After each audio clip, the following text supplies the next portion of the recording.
700 metre गहराई, गंगा किनारे खुदाई। क्या बलिया में भारत को मिलने वाला है तेल का सबसे बड़ा भंडार? क्रांतिकारी चित्तू पांडे के गांव पहुंची टीम, देहरादून से आई मशीनें, तेल की खोज ने पकड़ी रफ्तार। देखिए आखिर बलिया में 700 मीटर नीचे क्या मिला। बलिया की मिट्टी बागी कही जाती है, लेकिन बलिया में अभी जो खोज हो रही है, अगर इसमें सफलता मिलती है और खजाना लोगों को मिल जाता है तो बलिया को सोने का खान कहा जाने लगेगा। बलिया की जमीनें देश में सबसे महंगी हो जाएंगी और सबसे बड़ी बात, इस खोज के बाद बलिया की चर्चा सिर्फ देश में ही नहीं विदेशों में भी होने लगेगी।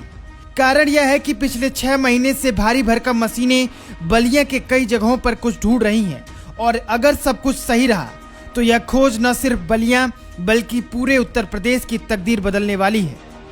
7 साल पहले ओएनजीसी ने उत्तराखंड, उत्तर प्रदेश और बिहार में गंगा किनारे एक सर्वे किया था।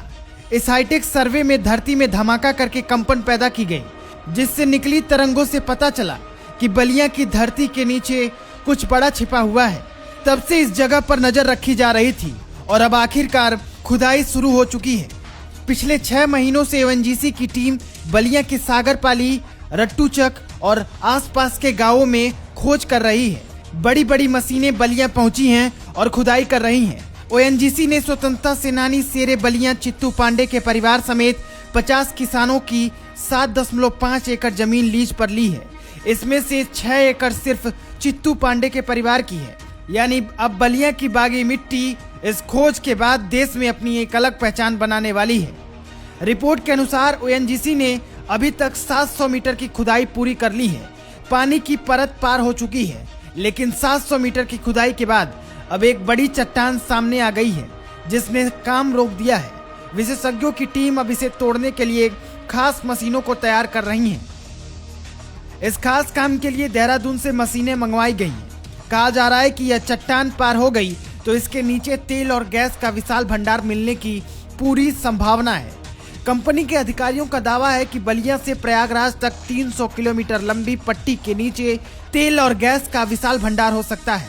अगर यहाँ खुदाई सफल होती है तो 3 किलोमीटर के दायरे में और भी खुदाई की जाएगी। नसीराबाद और नरही गांवों को अलग अलग टारगेट बनाया गया है। सोचिए, अगर यह खोज सफल रही तो बलिया देश की ऊर्जा क्रांति का केंद्र बन जाएगा। कई रिपोर्ट्स में दावा किया गया है कि यहाँ से 40 तरह के पेट्रोलियम उत्पाद तैयार किए जा सकते हैं और देश की 30 सालों तक तेल और गैस की आपूर्ति हो सकती है। साफ है, अगर बलिया में तेल मिलता है तो इससे हजारों लोगों को रोजगार मिलेगा, व्यापार बढ़ेगा और बलिया के लोग न सिर्फ अपनी आज़ादी की बल्कि अपने संसाधनों की ताकत से भी देश ही नहीं पूरे दुनिया में पहचाने जाएंगे।